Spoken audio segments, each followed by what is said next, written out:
ఆ రాత్రి రవికి బుల్లెట్ గాయం తర్వాత రవి స్పృహలోకి వచ్చి వెంటనే ఒక ఫోన్ చేశాడు. ప్రస్తుతం ఈ బండి మీద వెళ్తున్న అర్జున్ పేరు గురు.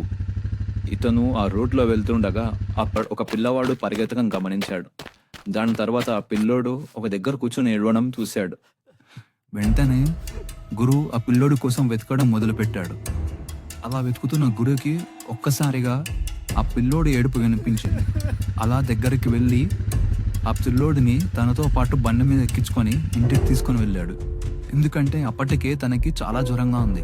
అలా ఇంటికి తీసుకెళ్ళి పడుకోబెట్టి ట్రీట్మెంట్ చేశాడు.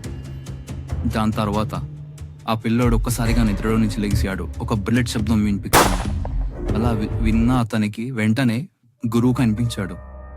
గురు, అసలు ఎవరు నువ్వు? నీ దగ్గర గన్ ఎందుకు వచ్చిందని అడిగాడు. దాంతో పిల్లోడు, నేను ఒక అనాథనే, నేను ధర్మశాలలో ఉంటాను, అది ఒక అనాథ ఆశ్రమం, ధర్మేంద్ర గారు నడిపించే ఆశ్రమం అని చెప్పాడు. దాంతో అవునా అని గురు అన్నాడు. తర్వాత అసలు ఎందుకు చంపాలనుకున్నావు? ఆ రోజు రాత్రి ఇద్దరు గుర్తు తెలియని వ్యక్తులు మా ఆశ్రమానికి వచ్చి మా ఆశ్రమంలో డబ్బు అవసరం ఉంది, దానికి సహాయం చేస్తానన్నారు. నాకు ఈ పని చెప్పారు కాబట్టి నేను ఈ పని చేశాను అని చెప్తుంటే, అసలు మనకి ముందు రవి ఫోన్ చేసింది గురువుకే.